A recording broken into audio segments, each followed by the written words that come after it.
आज हम बात करेंगे घुटने के दो और लिगामेंट्स के बारे में, एमसीएल और एलसीएल इंजरी।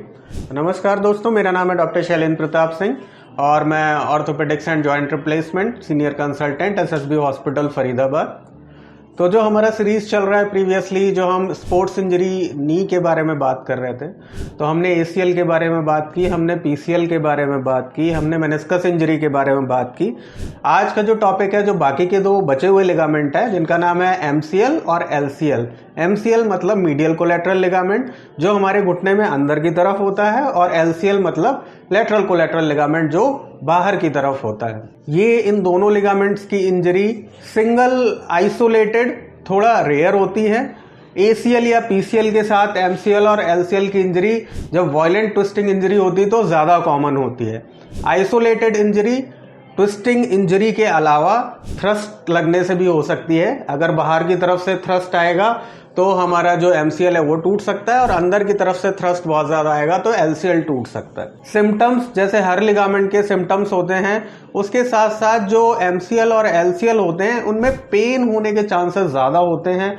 एसीएल और पीसीएल लिगामेंट्स में पेन थोड़े टाइम बाद समाप्त हो जाता है, लेकिन इसमें जो है पेन परसिस्टेंट रहता है। बीच बीच में इंटरमिटेंट पेन, जैसे ही जोर आएगा उस पर, जब लिगामेंट खुलने लग जाएगा तो उसमें फिर दर्द ज़्यादा होता है, और feeling of instability, feeling of giving वे, कि पैर में अचानक से लचक आ जाती है, पैर अचानक से साथ छोड़ देता है हमारा चलते चलते।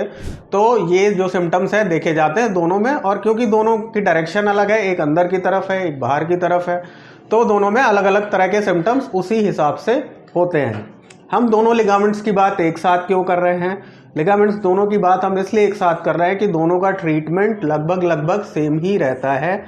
जैसे अगर इसमें हमारा स्प्रेन हो या पार्शियल टियर हो या फुल थिकनेस टियर हो, तो इन दोनों लिगामेंट्स की सबसे अच्छी बात यह है कि इनमें ब्लड की सप्लाई बहुत अच्छी होती है, तो ज़्यादातर समय इसमें ऑपरेशन की ज़रूरत नहीं पड़ती है।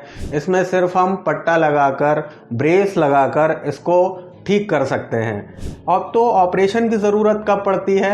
नंबर एक, जब ये किसी दूसरे लिगामेंट के साथ हो और टियर कंप्लीट हो, यानी ग्रेड 3 टियर, या फिर अगर सिंगल भी है और टियर जो है वो एवल्जन है। एवल्जन का मतलब क्या होता है? जहां पर वो बोन से जुड़ा हुआ है, वो बोन पीस को साथ लेके ये उखड़ गया है, या फिर कंप्लीट टियर है और जो एंड्स हैं लिगामेंट के वो रिट्रैक्ट हो गए हैं दूर की तरफ, तब हमें इसे रिपेयर करने की ज़रूरत पड़ती है।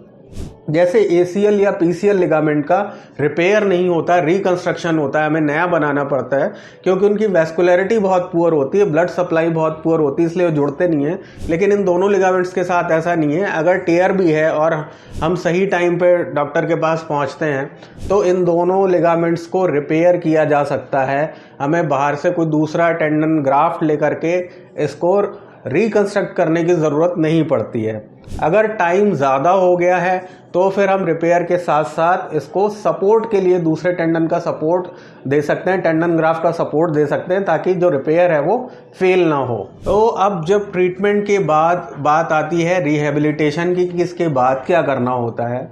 जिस तरह से हम एसीएल और पीसीएल में ब्रेस लगाकर हम इमीडिएट वॉकिंग चालू करवा देते हैं, इसमें भी हम इमीडिएट वॉकिंग चालू करवा सकते हैं, लेकिन इसमें ब्रेस के साथ हम इमीडिएट वॉकिंग चालू करवाते हैं। सबका थोड़ा बहुत प्रोटोकॉल डिफरेंट होता है, लेकिन आफ्टर 15 डेज हम एक range of motion knee brace लगाते हैं, जिसमें घुटना मुड़ सकता है लेकिन लिगामेंट पे जोर नहीं आएगा। उसके साथ चलाते हैं और 6 वीक्स तक उसको रखते हैं।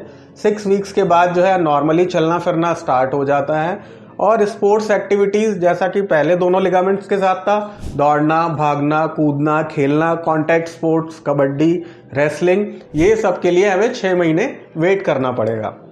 अगर हमने एक्सरसाइजेस प्रॉपर करी है, रिहेबिलिटेशन हमारा प्रॉपर है, तो 6 महीने के बाद आप एग्जैक्टली नॉर्मल फील करोगे, जैसा चोट लगने से पहले फील कर रहे थे, और सारी एक्टिविटीज़ जो आप पहले कर रहे थे उनको आप ज्वाइन कर सकते हो बिना किसी प्रॉब्लम के।